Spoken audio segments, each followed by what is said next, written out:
Well, hello and greetings from Glasgow, where we're on tour, our first since lockdown.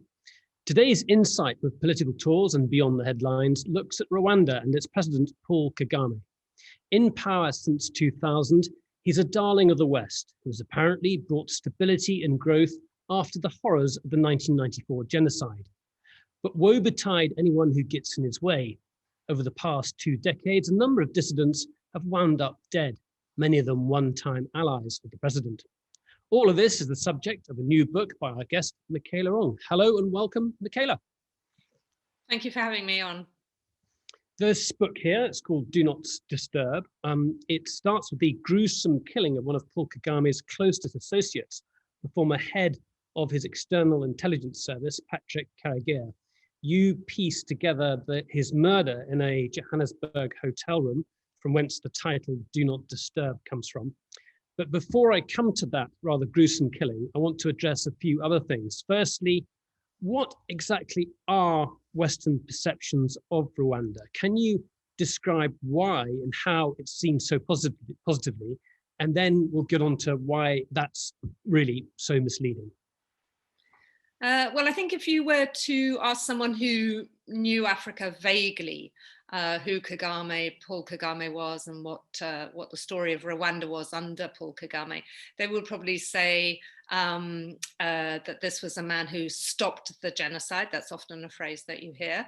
The genocide that exploded in 1994, in which the minority Tutsis were slaughtered by Hutu militias and members of the army of Juvenal Habyarimana, the previous president, that he stopped the killing, that he then, on the ashes of this sort of devastated country that was left by the genocide, rebuilt a nation, that he got rid of ethnic differences. He said no one should in future refer to them as either Tutsis or Hutus. And that was a great step towards people just thinking of themselves as Rwandan. That he was a donor darling, a darling of the development partners, the World Bank, the IMF, USAID, DFID, because he's performed amazingly. His country has performed amazingly in terms of things like increasing primary school attendance, reducing maternal deaths, getting people vaccinated, rolling out fertilizers to farmers. And they would also say this is very proactive, very dynamic president who has taken the lead in the African Union in many areas where the African Union was seen as somnolent, who's been telling African countries they've got to pay their dues and they've got to sort of start, finding African solutions to African problems. And they would probably also say that he's very much associated with anti-corruption. He's a man who dresses extremely severely. He always looks a bit like a priest almost, although if you look closely, it's fairly expensive priestly attire, but he's been associated with a very rigorous anti-corruption amongst his own officials, and especially, that Rwanda, you drive through the Rwanda of today, it looks like Switzerland. It's incredibly neat and tidy. There are no beggars, there are no plastic bags, there are no hawkers. The streets are amazing. There are flower beds everywhere, and you will never be asked for a bribe, which is fairly rare in Central Africa. So all of this is the image that you see repeated ad nauseum about Rwanda and about Kagame. And I think a lot of my book is saying it ain't that simple. I think we'll come on to some of that, some of those details about the economy and how much that stands up to further inspection or not. But you focus in quite a bit of detail on him and his own history. So maybe that's a good place to start with. Can we go back several decades to his time in Uganda? What kind of person was he? Your book indicates he developed a pretty ruthless reputation, quite unlike that of his contemporaries. Yes, I have to explain a little bit because a lot of Rwandans had fled into neighboring countries, Uganda in particular, in the 1950s and 1960s, when there was a Hutu revolution in Rwanda. And the Tutsi aristocracy, the royal court was disbanded, the Tutsi aristocracy was decimated, and they all, that group of Tutsi, the Tutsi elite and their hangers-on, fled into neighboring countries. And one of those people was the young 2-year-old Paul Kagame. And those Rwandan Tutsis settled into refugee camps in Uganda, and found it quite difficult to adjust there. They were poor, they had been members of the elite, suddenly they had to, they'd been used to sort of cultivating cattle, sign of prestige. Suddenly they were having to dig the fields. His father took very badly to it, his mother did all the work.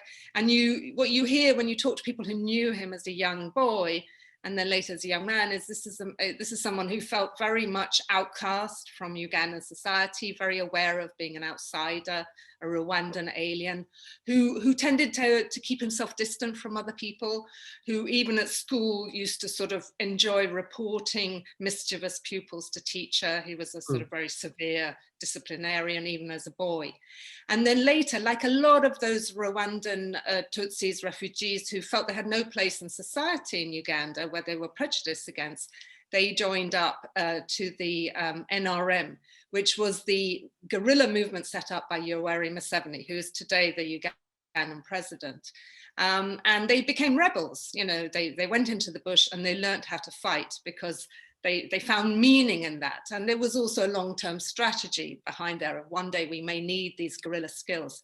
And what I discovered when I was researching the book was that even as a young man, when he was working as an intelligence officer for the NRM, he already had a strange nickname attached to him. He was known as Pilato, and that's a reference to Pontius Pilate from the Bible, who, as you will remember, ordered Jesus to be executed while washing his hands and saying it's got nothing to do with me.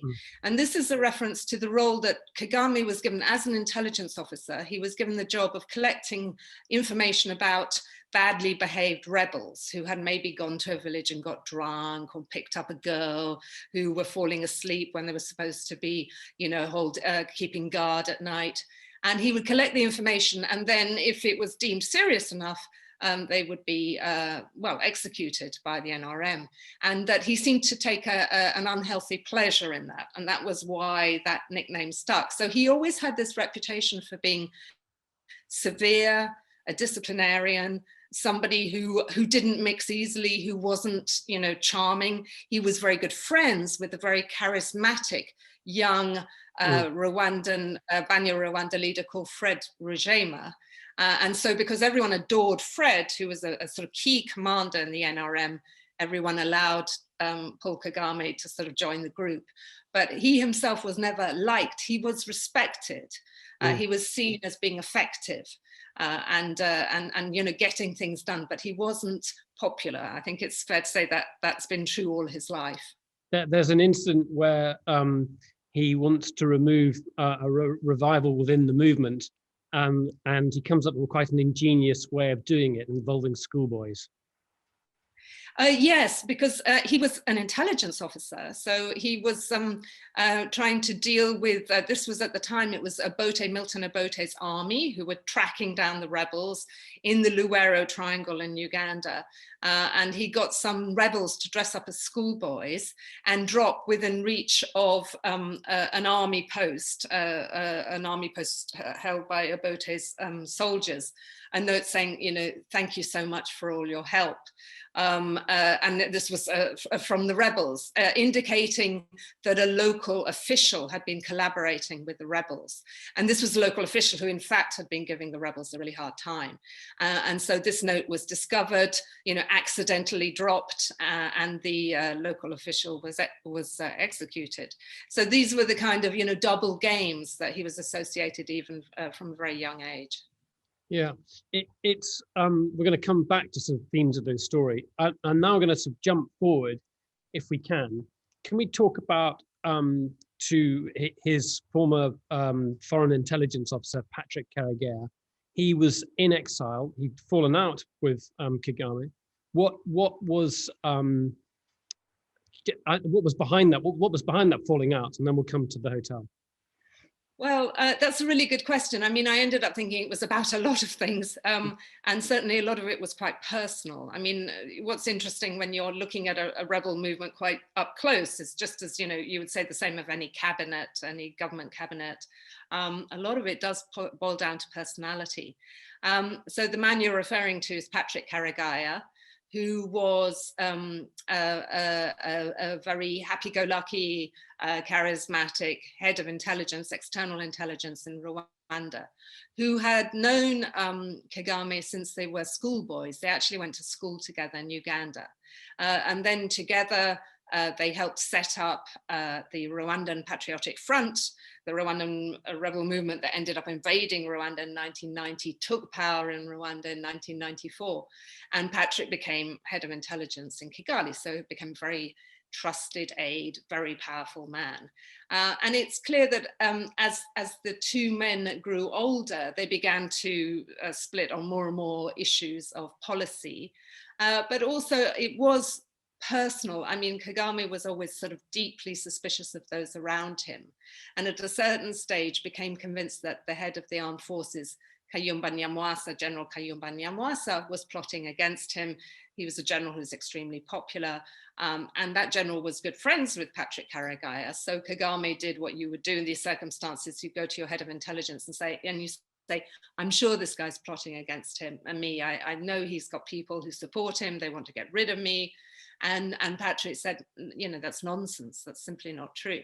So because I think there's a real tendency in the Kagame personality to paranoia, that meant in his eyes that Patrick Karegeya was also a traitor. Yeah. And so you see these increasing tensions going on. There are differences also about Rwanda's policy in Congo. Neighboring Congo was heavily invested. Patrick Karegeya always sort of opted for the idea that you could talk your way out of things, you could negotiating your way out of things with neighboring leaders. Kagame's approach was always to go for the fully frontal military assault. And I think, you know, there was also a sense in which as the years went by, Kagame was gathering more and more power in his hands. And there was this cult of personality was building. And people like Patrick Karegeya, who'd been there from the start and had known him as a very uncertain, nervous, rather uptight young leader, were sort of thinking, hang on, you know, we're all equal. We all joined at the same time. We've all paid our dues. We've all fought in the war. Who do you think you are? And so at a certain stage, I think Kagame just felt these guys kind of had to be got rid of. So he was demoted very humiliatingly, and then he was put under house arrest, and then he was jailed and finally released from jail. And at that point, Patrick Karegeya fled abroad, went into exile, where he ended up setting up an opposition party and denouncing Kagame as a dictator and sort of saying, you know, we didn't sign up for this. This isn't why we took over Rwanda in 1994 to set up another dictatorship. So that's the sort of background. I think I should urge you on to read the book to see what actually happened to Karegeya. It happens on New Year's Eve 2014, and it's an elaborate plot and it's pretty horrific. Yes. But this isn't the. I mean, I don't know how much detail we should go into, because I think everyone should go and read the story themselves. But it is pretty nasty. But it's clearly linked to there's a trap with a chap called Apollo who snares Karegeya, and he's brought into the hotel, and Karegeya goes off the nets where his family can't track him down. And then he's found dead here, and it's pretty grim. But it's clear that a Rwandan team has come in to do this operation. Yes, and what I realized, I sort of had some inklings of it beforehand, but when I was researching the book, what I realized is how many of these kind of plots, assassination plots, had been carried out by the Rwandans over the years, with Karegeya almost certainly as the most successful, the most high-profile target, where the Rwandan intelligence, you know, and I think this is where you see the mark of Paul Kagame, a man who trained in intelligence, who learnt his trade in intelligence in Tanzania as a young rebel. Then sort of for him, military intelligence is the way he runs his country. And so you have the network of embassies that the Rwandans have around the world being used really to track down critics who have fled abroad, Rwandans. And often the method used is, as you described with this man, Apollo, who was a businessman friend of Patrick Karegeya, is you will use someone who is a friend, a trusted family member, to get close to your victim and then to betray him at the key moment, to lure him to a safe place, a place where he feels comfortable, and then you'll whack him. I think everyone will be familiar with the film Hotel Rwanda, probably maybe less familiar with the man who was based on, Paul Rusesabagina. And a similar thing has happened to him in a way, hasn't it? Well, that's right. I mean, that happened August last year, in which Rusesabagina, who had gone from being sort of hero who saved so many Tutsis during the genocide, over 1,000 people, by sheltering them in his hotel as the militias roamed around, really became the bête noire of the regime, because he was detailing and denouncing the slide towards autocracy. And he then fled abroad, fled to Belgium, then eventually settled in the US. And last year was lured to Dubai with supposedly an invitation to go and give lectures in Burundi in various churches to congregations, and ended up getting on a flight that instead flew him straight to Kigali, where he was immediately clapped into handcuffs and is now facing trial on allegations of terrorism. And that was a very similar duping that took place, using someone he trusted, who was a bishop, a Burundian bishop who had befriended him over the years and kept saying, oh, you know, we really want you to come to Burundi and speak to our congregations. And so, yeah, there's a very often quite a complicated, sophisticated plot that is mounted and then finally sprung to get these guys. And I think what sorry, go ahead. Yeah. I think what was shocking for me is that if you can distance the president and the regime from these things, you can sort of carry on the sense of engagement and saying, okay, well, the regime might be slightly authoritarian, there's some ugly sides to it, but come on, we don't really think the president's behind this. But that's the point of some of this abuse is so flagrant, and you also write about this in the book, the beating of ministers, people who are beaten on the floor for a long time by Kagame himself, until the point that he can't carry on the beating, he hands it on to somebody else. Just talk a bit about it. I mean, it really is quite horrendous. Well, there are several, I heard these stories so often that I felt I had to include them in the book, because, you know, if it was a one-off, you think, okay, the guy lost control, or maybe I can't trust my source. But I heard so many stories about Kagame hitting people, beating people around the face, including the head of his army, slapping him around the face in front of his troops. But there was this famous incident in which two officials working in his office had bought some curtains, and it wasn't clear what he objected to, whether it was that they had used a shop he didn't want them to patronize, or he thought they were diddling him on the bill or whatever. But he kept he basically summoned his various members of his entourage into his office and took out a cane and started beating them, getting them to lie on the floor and beating them on the back. And when he'd sort of been doing that for half an hour, then he got two soldiers to take over, because he was exhausted by beating them.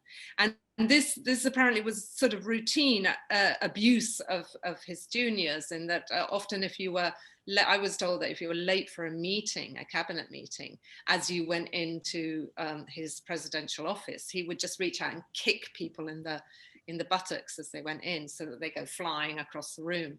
So there's a sort of anger and a fury and a contempt towards his juniors that I think is very telling.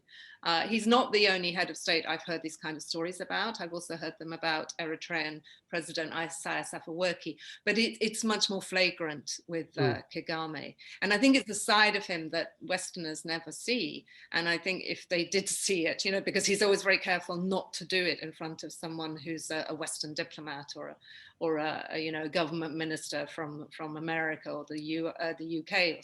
So, but if they did see that, it would lead them to reassess their views of him, I think. You've exposed an extremely ugly side of the regime, but there were other aspects that were already sort of coming to light. I think possibly most controversially is the downing of the plane in 1994 that killed the Rwandan president, and you say clearly in the book that that's linked to Kagame and his allies. There were always allegations that it was the RPF. And then there were also always countered with allegations that no, it was the extremists in the Hutu movement who had seen Juvenal Habyarimana, the president, as a traitor for doing deals at the negotiating table, reaching peace deals that they didn't want to sign up for. And I was always in two minds about it. But when I was researching this book, I did, much of my interviewing was with former very high-ranking members of the RPF, so people who were within the Kagame system. And they were absolutely open. They sort of said, of course, we brought down the plane. We regarded this as a war. This was the coup de grace. You take out the head of the movement and you neuter. And there was also this concern that given that the Tutsis were a minority group, if they had reached a peace deal and gone to elections, they would have, the RPF would not have done well in elections. And so it was much better to take out the head of state and then win the war, and then you're in situ and no one's going to challenge you. So I ended up sort of finding that a very credible account. I'm not saying I'm the ultimate word on this, but the thing that I find quite striking is the Hutu movement that used to be blamed for bringing down the plane has never come up with similar, mea culpa confessions and said, yeah, we did it. Whereas you keep hearing from the RPF, from dissatisfied, aggrieved members of that elite, you keep hearing them say, yeah, we did it. Why won't anyone believe us? So I found that pretty compelling as an argument.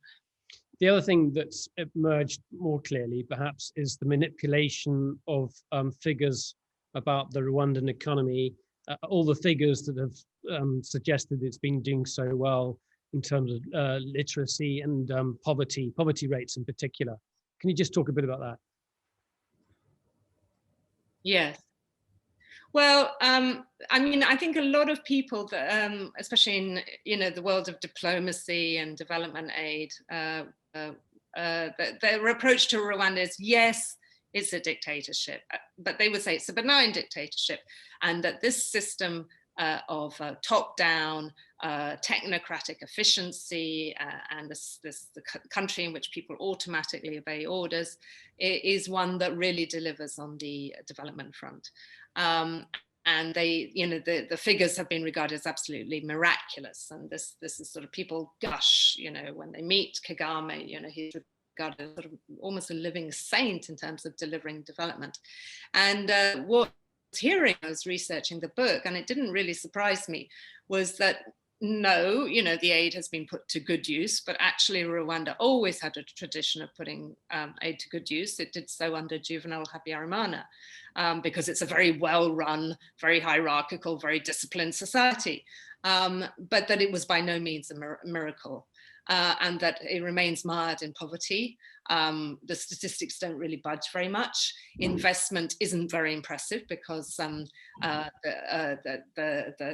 kind of foreign investors who might go and invest in Rwanda put off by the fact that while there's no daily corruption at a petty level, there's certainly a huge level of corruption in terms of the top elite, and the way, for example, in which the riches of neighboring Congo are being sucked up and hoovered into Rwanda and then declared as Rwandan produce.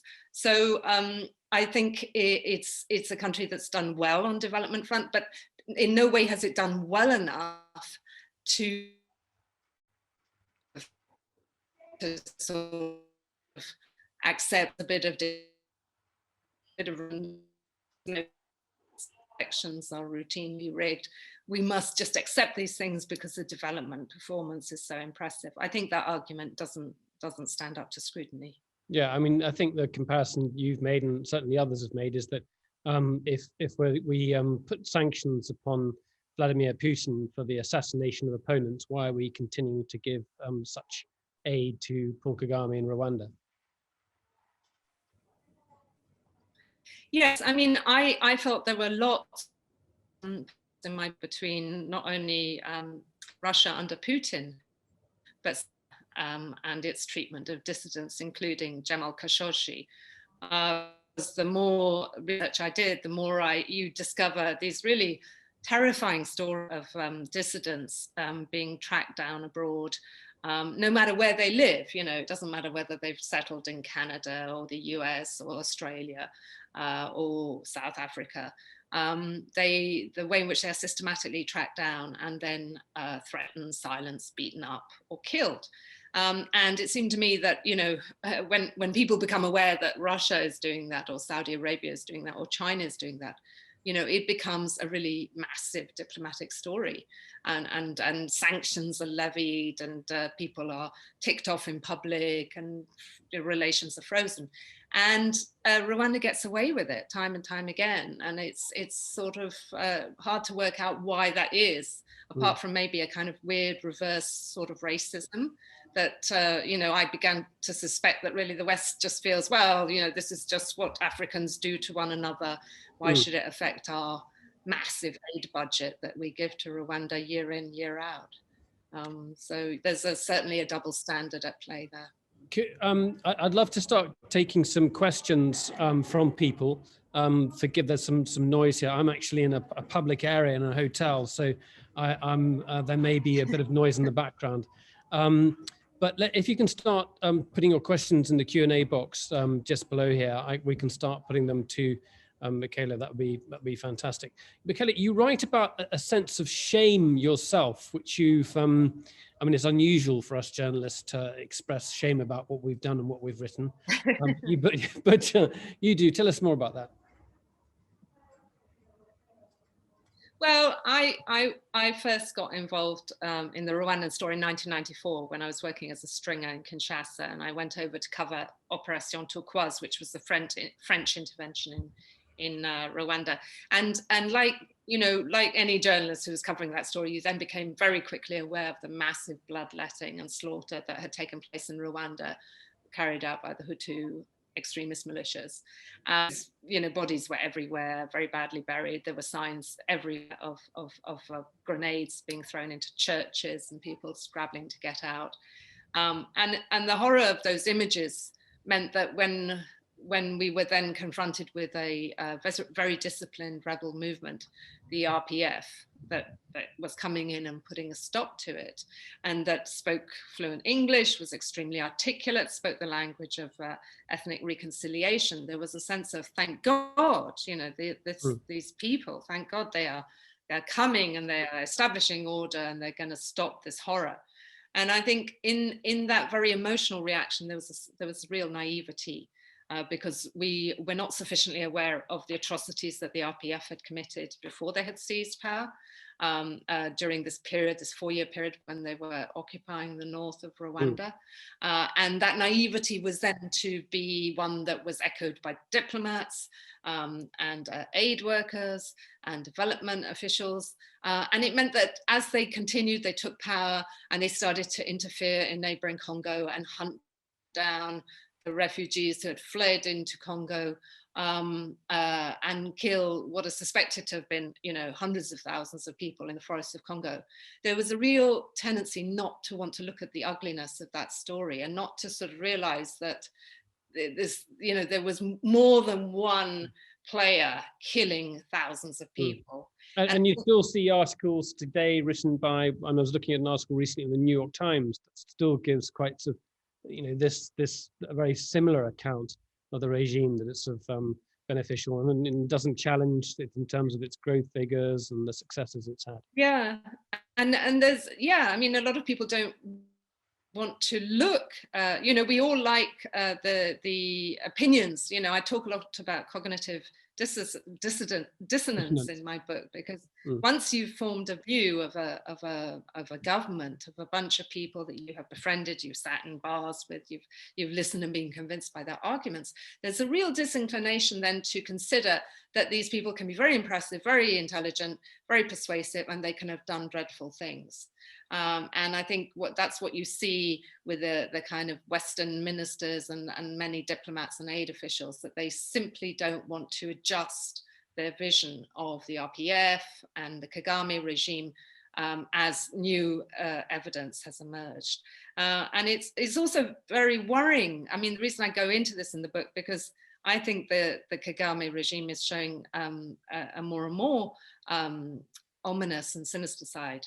to the public. I mean, at the beginning, there was a certain feeling of when they were sort of hunting people down abroad and killing them, that it's, oh, well, these were Hutus, you know, who were Hutu ministers. Maybe, you know, there was a famous interior minister, Seth Sendashonga, was assassinated in Nairobi, and what we were all told at the time was, well, he was flirting with the Hutu extremists who committed the genocide, who fled into Congo, and you know, he was going to set up a militia group and reinvade Rwanda, and people sort of believed that story.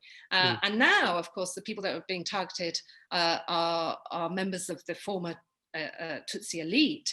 So the idea that they are, you know, bent on committing another genocide against the Tutsis is quite hard to credit, but people are still sort of accepting that rationale and sort of, you know, so, oh yes, well, that's why, yes, they're ruthless, but they have to be that way. He's protecting his Tutsi minority, and you kind of go, no, that's increasingly difficult to believe as an argument.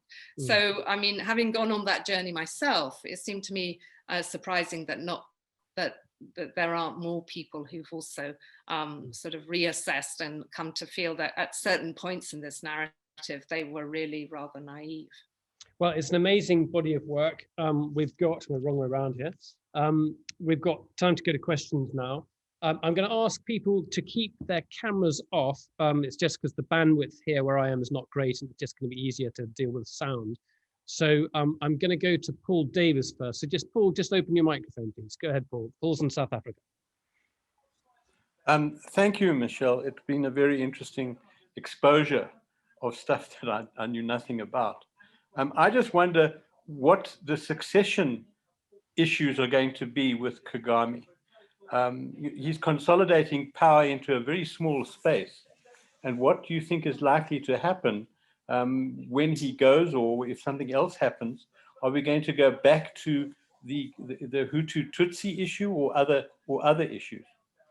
He's created such a sort of secure regime, but I mean, there's one man at the top. I mean, it's all been founded by him. There's no sense that that's going to collapse overnight. Yes, I mean, I think we've gone from what was clearly a band of brothers when they invaded Rwanda in 1990 to one man, really, and his acolytes. So that does raise a massive issue with succession. I mean, my own feeling is the Hutu extremist story is irrelevant. I think the RPF is so dominating of the political scene in Rwanda that there is no room for anything else. I mean, there's certainly no room for credible opposition parties. And in fact, a lot of Hutus who are politically active join the RPF and support the RPF because they know that that's the only game in town. I would see, I mean, I think there's massive amounts of speculation on this front. Last year, Kagame went missing, kind of went quiet and silent and wasn't seen on TV screens for several months over the summer. And it caused a lot of consternation because everyone suddenly realized that, oh, maybe something's happened to him. There were rumors flying around that he'd had a brain hemorrhage or a brain tumor and had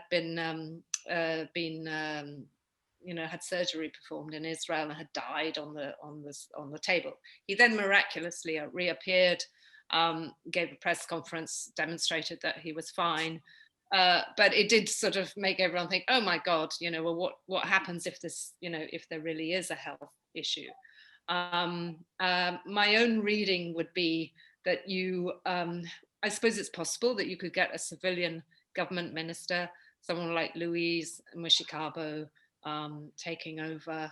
She's always been a very hardline minister, very, very loyal to Kagame, very loyal to the RPF. But my own feeling is it would probably be an army general. I just think the whole country is so militarized. And, if you ever look at the sort of the reportage in the local newspapers, it's always focusing on which general is being demoted, which general has been disgraced, which general has been promoted. This isn't a country where civilian government really counts for anything.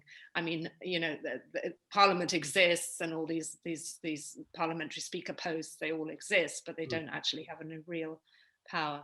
So, but I think that's the key question.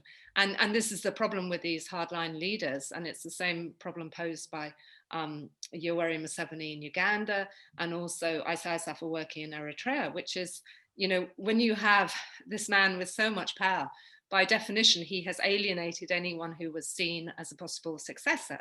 You know, they have fled into exile, they're in prison, or they've been killed. So by definition, there are no obvious successors. And then the question becomes, well, what happens when they go? So it's part that the very system builds up that problem. Okay, let's bring in Simon Jackson, please. Just open your microphone, Simon. Hi. Having done a spell at the African Development Bank, I rather learnt that the perfect can be the enemy of the good.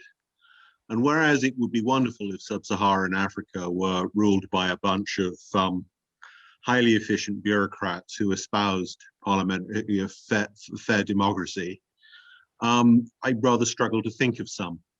Now, without in any way wishing to defend Kagame, how do we weigh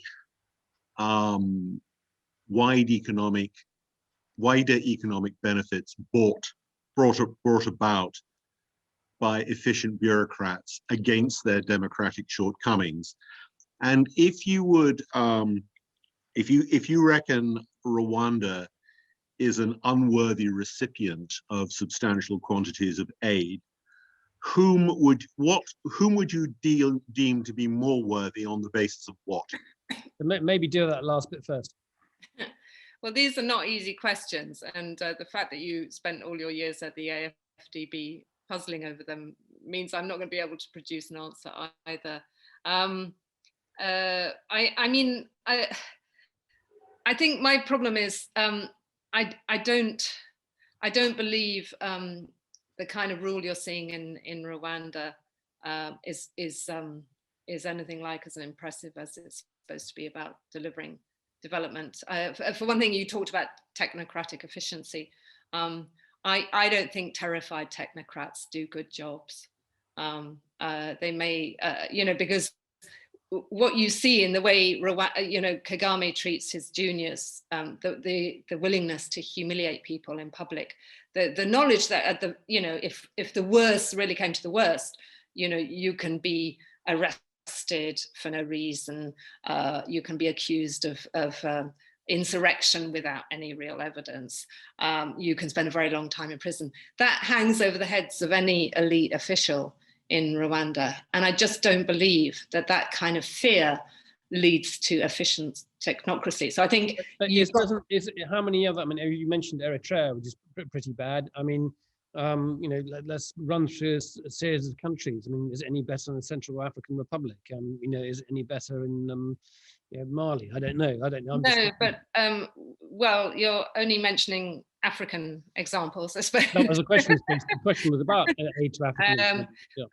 But I suppose a lot of people reading my books will say I'm an aid skeptic, and I sort of feel that fundamental change in Africa hasn't tended to come from aid. Sometimes aid has nudged it along, helped it along, but that aid is never producing. So for me, I realize that's a question that bothers people at DFID and at USAID and all these organizations. And I sometimes talk to these kind of meetings and they want me to give them a clear answer. And I sort of end up sort of saying, I can't help you on that fact, but I also think it's important not to exaggerate the role that aid and development ministries can play, because I don't think that they are going to be the area from which real growth and progress will come. I think they are, they can help, but they're just sort of icing on the top of the cake, and the cake is not going to be delivered from outside. So I'm sorry, I don't think that's a very impressive answer, but that's probably the best answer. So just answer me one thing. By aid in that, when you talk about aid in that context, do you mean aid in the sense of food aid or aid in the sense of infrastructure? Are you talking about fish or fishing rods?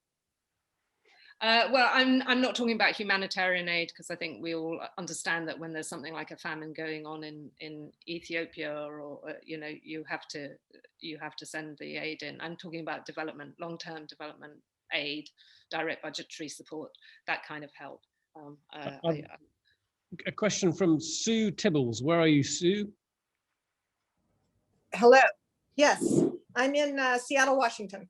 Great. So my question had to relate to what the average citizen thinks of Kagame today. 5 years ago when we were there, we thought that most of the individuals that we ran into had almost a reverence for him.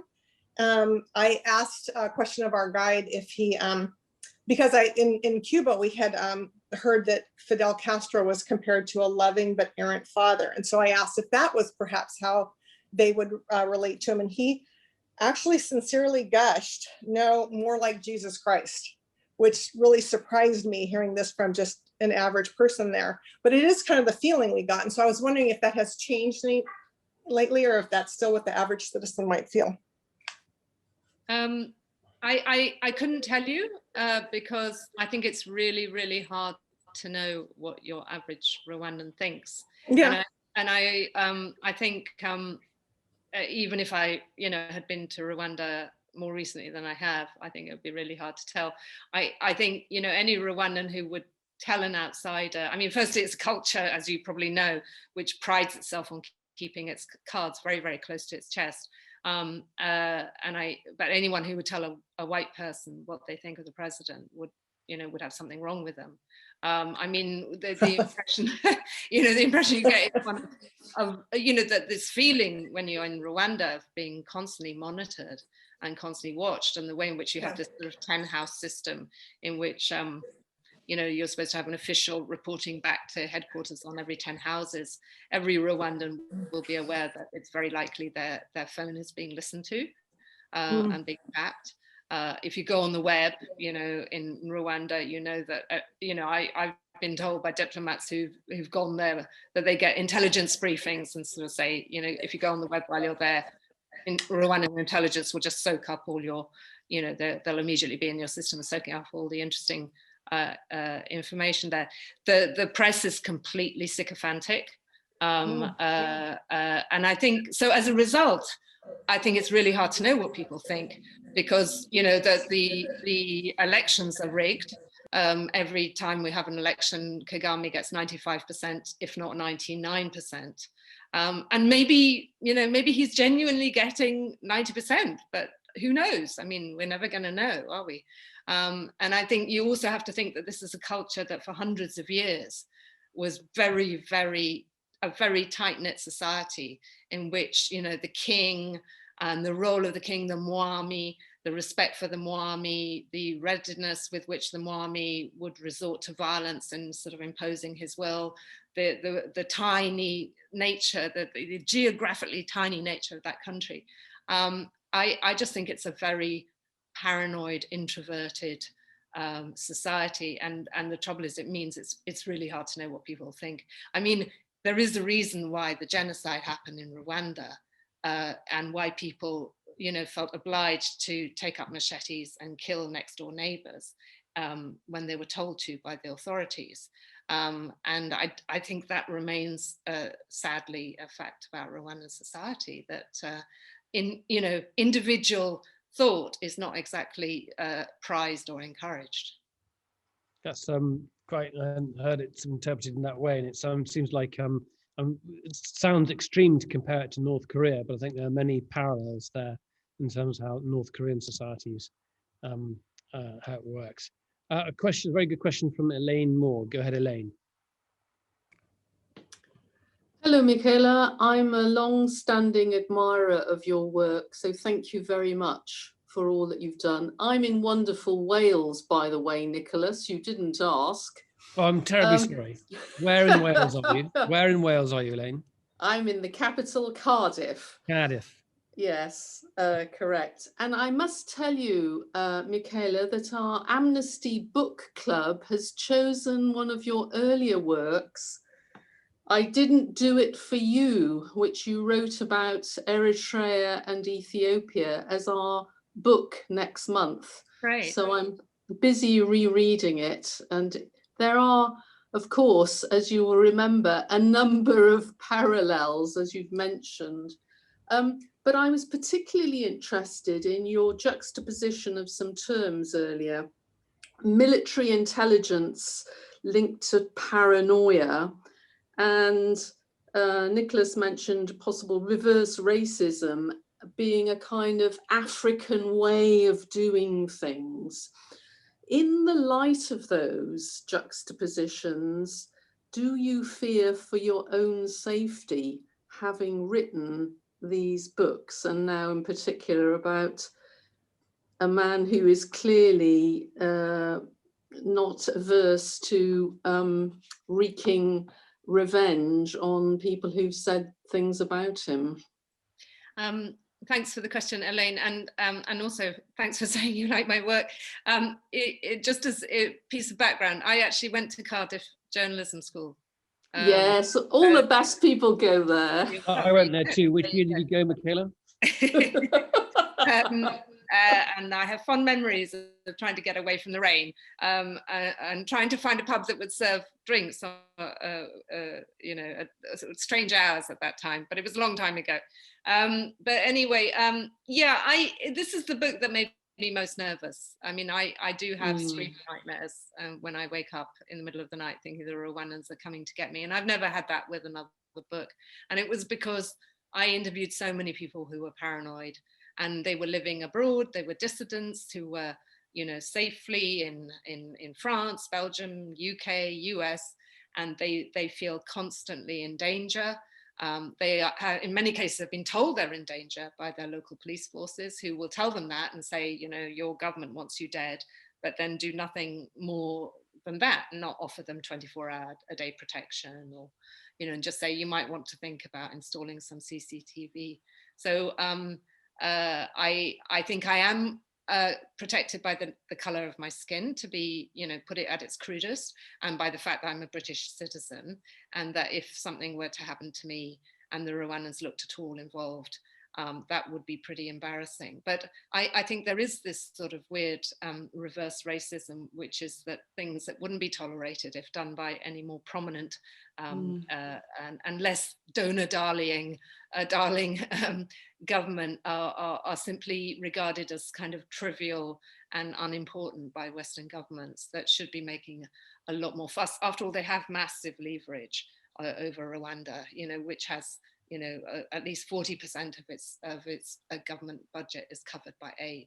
So let's come back to that question about Western governments. American intelligence know about it. British intelligence know about what's been happening. Yet it doesn't seem to really change government policy. I think there was a short time where Britain suspended aid to Rwanda. Tell us what are the official positions that you've had?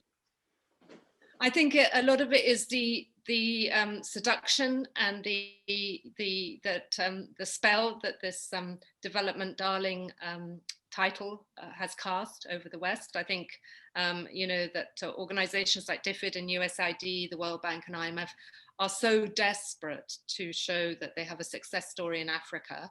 And they used to think that they had 3 success stories in Africa. They used to think that Ethiopia was a success story, Uganda was a success story, and Rwanda was a success story. And increasingly, Uganda's looking like a pretty nasty dictatorship. Ethiopia's sort of seems to be exploding as we speak. And Rwanda is increasingly showing this ugly side, this violent face to the world. And I think there's a real disinclination to sort of say these governments that we have promoted and cheered and admired are actually doing some pretty nasty things. So I think that's the major reason. But there's also, and I mentioned this elsewhere, that there is a kind of genocide guilt card that gets played by the Rwandans with huge success. And the dissidents who I've spoken to amongst that elite will say, oh, you know, the West fell for it every time. As soon as you see anyone raising the issue of human rights, you can just watch Kagame when he's giving an interview in the West, you know, at Davos or in Brussels, and he'll be asked about human rights, and he'll then say, where were you when the genocide was being committed? You know, you left us to die, to slaughter ourselves. Where were you? You pulled out your UN troops. You know, don't you dare lecture us. Don't you dare tell us Africans what to do. And, you know, that has a lot of resonance, that argument. But of course, it also falls down in that, you know, 2 wrongs don't make a right. But it works. That card is played routinely, and it works very well. Brilliant comment there. Sheila de Beleg has got a really good follow-up on this one. Go ahead, Sheila. Yes, well, thank you for letting me ask my question. I'm afraid I missed the first half of this webinar, so I'm looking forward very much to hearing the recording later.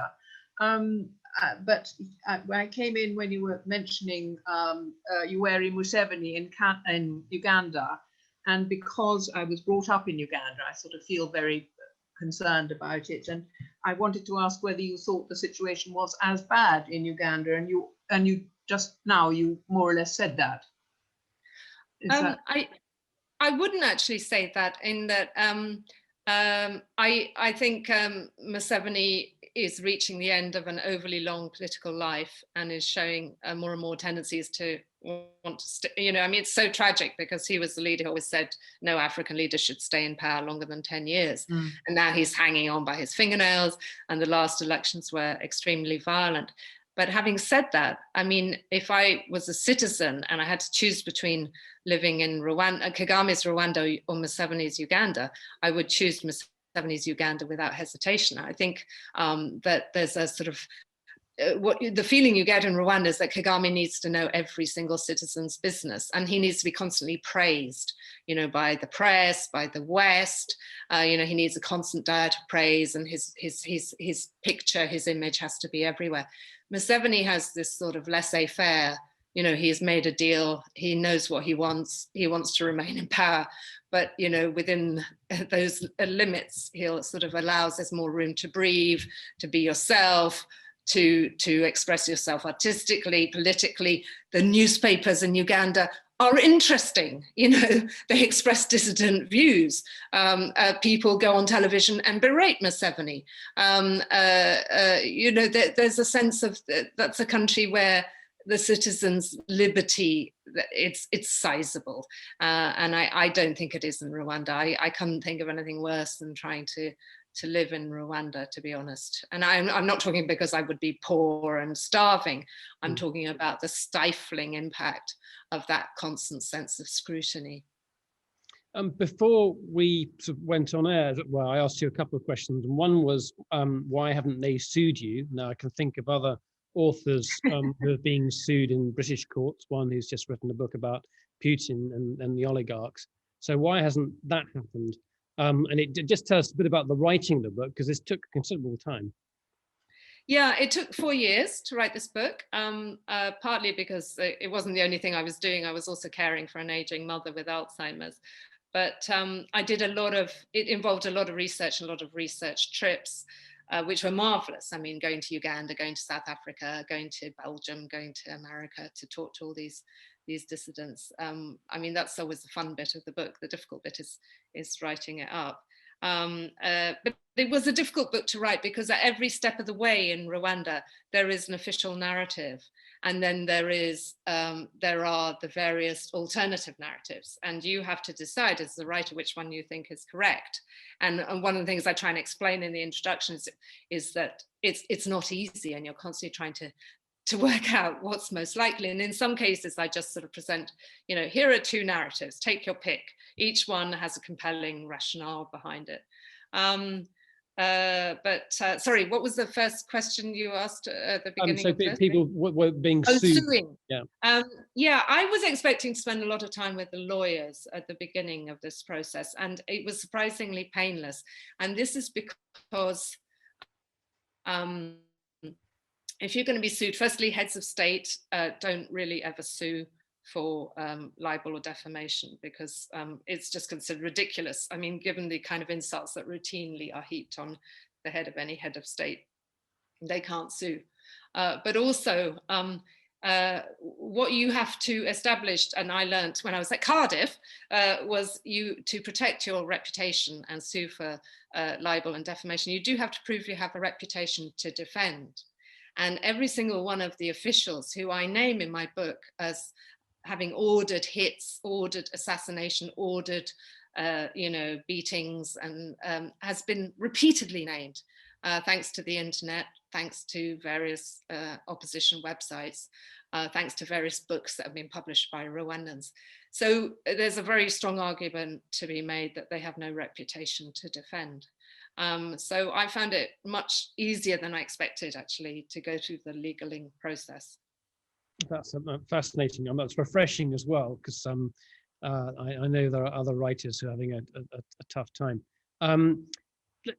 You worked, one of the things I saw on the front of the book was a very nice review by John le Carré, and I hadn't realized that you had actually worked with David Cornwell. So could you talk a bit about that? He's died earlier this year. Yeah, it was extremely sad. I think that endorsement was probably the last one he gave a writer. He was always very generous with his endorsements to other writers, including myself. I got to know him, and I actually mentioned this in the book. I introduced him to my main protagonist, the man who ended up strangled in a hotel in South Africa, because he asked me to be his consultant on The Mission Song, his book set in Congo.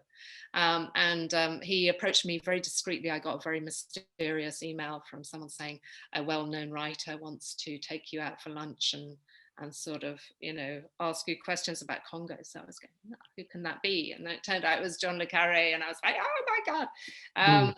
And we went and had a very nice lunch, and he very discreetly asked me if I would consider going to Congo with him, organizing a trip to Congo with him.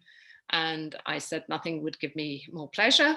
And so we ended up, for 2 weeks, we went through Nairobi and then Rwanda, where we met Patrick Karegeya, and spent some time in Bukavu in Eastern Congo. And it was a great experience because he's an immensely entertaining man and an actor manqué. I mean, it was amazing because, of course, he'd met all these amazing people. He'd met Jeremy Irons and Alec Guinness and Ralph Fiennes, and every single sort of all the people who'd been in his films, Richard Burton, Coppola. Was it Coppola? Yes. And he did the most brilliant impressions of them. I mean, just perfect. He could have been like Rory Bremner, and very, very suave, funny stories, anecdotes, and. We spend a lot of time in the evenings just looking out over Lake Kivu, which is a beautiful, beautiful lake in the Orchid Hotel, where we had this sort of marvelous view from the terrace, drinking rather too much whiskey, and him, in raconteur mode. And it was never a dull moment, I have to say. It was a really lovely experience. And what book came out of that trip? It was The Mission Song, but the irony was that he had already written the story before he went on the trip. And so I kept thinking, why are we here? Because he'd already written it, because most of that book's not set in Bukavu. There's only like one scene or something in Bukavu. And I think it was because he had within him, he was such a professional that something about him jibbed, that he felt, I cannot produce a book about Congo, not have spent some time in Congo. But he had been warned by all his very good aging novelist friends, don't go to Congo, you're crazy, David, you're too old, stop playing with gun, stop playing at the boy soldier. And he had gone along with them, and then at the last moment he thought, no, I have to go. So I think it was more about ticking that box for him. But it was great. About 87 then? Was he? How old was he then? No, he wasn't that old. I think I'd have to look at it. I think it was 2006. Okay. So I think he was late 70s, but he was getting on. I mean, it was a brave thing to do. Also, because, he could have been kidnapped or something like that. I mean, he had this great advantage that he traveled as David Cornwell. That's his official name. So a lot of people we introduced him to had no idea who he was. And in fact, it was quite amusing because occasionally, because my books sell very well in Central Africa, and so sometimes we would be introduced to people and they would know, they'd have read my books. Yeah. They had no idea who this elderly white gentleman, who spoke very well, that he was actually this famous novelist, So for a moment I would outshine him. Well, that's a great note to finish on. Please do stay on the line, everyone, until after the break, where we'll have our own discussion. But my thanks to Michela Wrong for a really, really good work. So thank you very much indeed, Michela.